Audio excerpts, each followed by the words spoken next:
नमस्कार, मी डी.टी. आंबेगावे, मुख्य संपादक सत्य पोलीस टाइम्स। सामान्य जनतेचा आवाज बुलंद करण्यासाठी सत्य पोलीस टाइम्स या चॅनेलला आत्ताच सबस्क्राइब करा। आता आपल्याला प्रास्ताविकामध्ये गोरे सरांनी सांगितलं की दरवर्षी तालुका स्तरावरती जिल्हा स्तरावरती विज्ञान प्रदर्शन घेतलं जातं। आपण आपल्या प्रतिकृती डायरेक्ट तालुका विज्ञान प्रदर्शनामध्ये नेतो आणि तिथून मग ज्यांचं काही चॉईस होईल त्यांना जिल्हा प्रदर्शनामध्ये संधी मिळायची।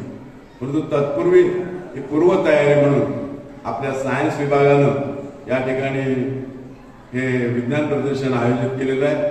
शालेय स्तरावरती मी सर्व शालेय स्तरातील असणाऱ्या सायन्सच्या प्राध्यापकांचं शिक्षकांचं मनापासून कौतुक करेन। त्याचबरोबर या विज्ञान प्रदर्शनामध्ये ज्या विद्यार्थ्यांनी सहभाग घेतलेला आहे त्यांचा पण मी मनापासून कौतुक करेन। आम्ही काही प्रतिकृती या ठिकाणी पाहिल्या। किरण शेट्टी एका प्रतिकृतीचं आपल्याला उदाहरण दिलं।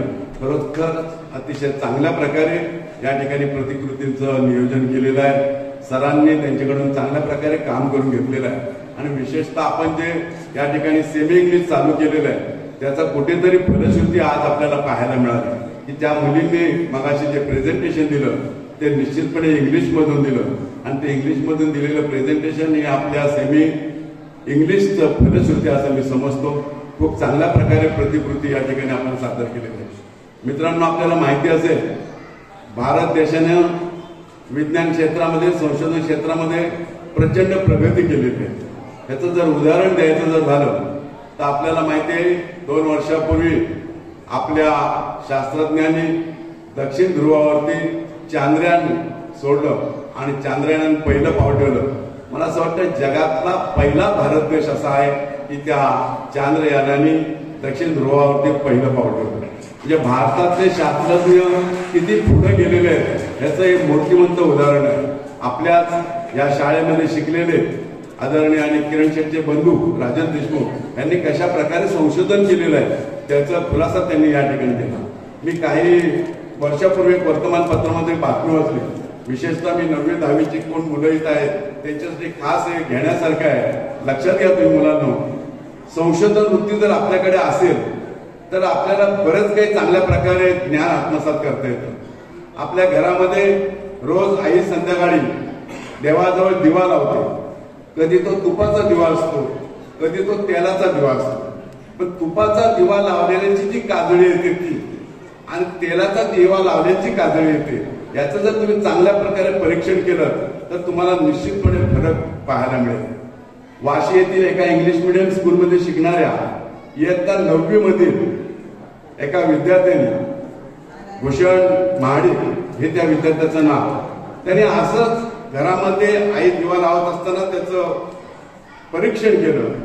त्या परीक्षणामध्ये त्याला त्या काजळीमध्ये फरक जाणवला आणि त्याच्यावरती त्याने एक शोध निबंध लिहिला की तेलजन्य पदार्थापासून कार्बन नॅनो ट्यूब बनवता येते आणि ते शोध निबंध त्यांनी अमेरिकेमध्ये नासा या संस्थेकडे पाठवला।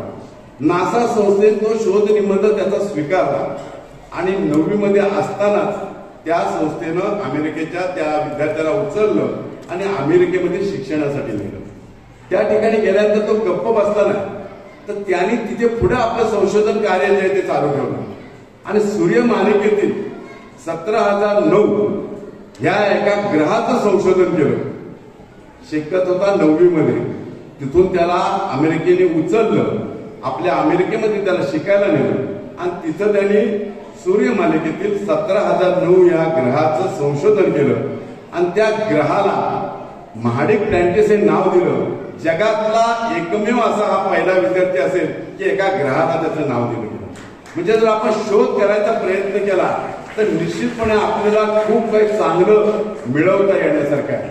आपल्याला डॉक्टर अब्दुल कलाम सगळ्यांना माहिती आहे। डॉक्टर अब्दुल कलामांची परिस्थिती अत्यंत गरिबीची। त्यांचे वडील नावाडी होते।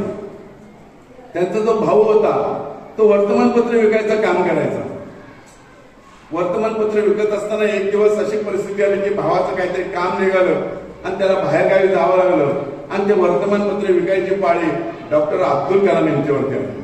त्यांनी वर्तमानपत्र सगळे विकले आणि काही वर्तमानपत्र राहिले होते, ते वर्तमानपत्र ते वाचत असताना ते त्यावेळेस इयत्ता 6वी मध्ये शिकत होते. वाचता वाचता त्यांना दुसऱ्या महायुद्धातील एका बॉबर युद्ध विमानाचा त्यांना त्यात अग्रलेख वाचायला मिळाला. त्यांनी तो अग्रलेख वाचला आणि मग त्यावेळेस त्यांना असं वाटायला लागलं की आपण वैमानिक व्हायला पाहिजे. आणि डॉक्टर अब्दुल कलामांनी अतिशय चांगल्या प्रकारे संशोधन क्षेत्रामध्ये काम केलेलं आहे. त्यांना मिसाईल मॅन बोलतात. आपल्या सगळ्यांना हे ज्ञात आहे. मित्रांनो, आपल्याकडे जर संशोधन करण्याची वृत्ती असेल तर चांगलं आपण संशोधन करू शकतो. आपल्या घरामध्ये, आपल्या घराच्या आजूबाजूला, आपल्या परिसरामध्ये वेगवेगळ्या गोष्टींवरती आपल्याला चांगल्या प्रकारे संशोधन करता येईल. आज तुम्ही लहान आहात, उद्या तुम्ही मोठे होणार आहात, उद्या तुम्ही कोण होणार आहात हे तुम्हाला माहिती नाही.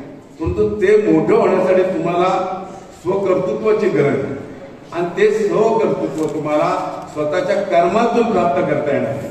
आता तुमचं कर्म काय असेल तर कर्म तुमचं आज आहे शिक्षण घेणं. अतिशय चांगल्या प्रकारे जर तुम्ही शिक्षण घेतलं, आपलं कर्म जर आपण चांगल्या प्रकारे साध्य केलं तर उद्याचे तुम्ही या देशाचे चांगल्या प्रकारे नागरिक होणार आहात. आणि कदाचित या तुम्हा बसलेल्या विद्यार्थ्यांमध्ये उद्याचा एखादा शास्त्रज्ञ, एखादा संशोधक घडलेला असेल आणि तो आम्हाला यातून पाहायला मिळेल.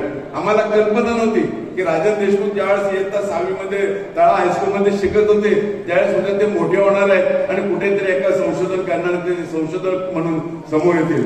तसेच तुमच्यामध्ये पण अनेक संशोधन घडलेले असतील, वेगवेगळ्या क्षेत्रामध्ये चांगल्या प्रकारे काम करू शकणार आहात. शालेय जीवनामध्ये आपण शिक्षण घेत असताना आपलं जे कर्म आहे ते जर आपण चांगल्या प्रकारे पार पडलं तर येणाऱ्या काळामध्ये तुमच्यासाठी निश्चितपणे भविष्य उज्ज्वल असेल आणि भविष्य घडवायचं काम हे निश्चित आहे तुमच्या हातामध्ये. तर तुम्ही काय करायचंय आणि नाही हे तुम्ही ठरवायचंय. शिक्षक, गुरुजन तुम्हाला ज्ञानार्जनाचं चांगल्या प्रकारे काम करतायत. ते ज्ञान चांगल्या प्रकारे जर आत्मसात केलं तर आज ज्या आपण या ठिकाणी प्रतिकृती मांडलेल्या आहेत, अतिशय चांगल्या प्रतिकृती मांडलेल्या आहेत, ह्याच्यापेक्षा चांगल्या प्रतिकृतीमध्ये आपल्याला आणखी सुधारणा करता येईल. त्यामध्ये काय आवश्यकता आहे ती आवश्यकता तुम्ही तुमच्या असणाऱ्या विज्ञानचे जे प्राध्यापक असतील त्यांच्याकडून माहिती जर घेतली ते तुम्हाला निश्चितपणे चांगल्या प्रकारे माहिती देतील. आणि मी अपेक्षा बाळगतो की ह्या संस्थेतील, ह्या शाळेतील एखादा तरी तुमच्यातून शास्त्रज्ञ जन्माला यावा आणि त्यांनी देशाची चांगली सेवा करावी. एवढंच या निमित्ताने आपल्याला मी शुभेच्छा देईन आणि सर्वांनी चांगल्या प्रतिकृती केल्याबद्दल आपल्या सगळ्यांना धन्यवाद. इतर सांगतो जय हिंद, जय महाराष्ट्र. सामान्य जनतेचा बुलंद आवाज, सत्य पोलीस टाइम्स.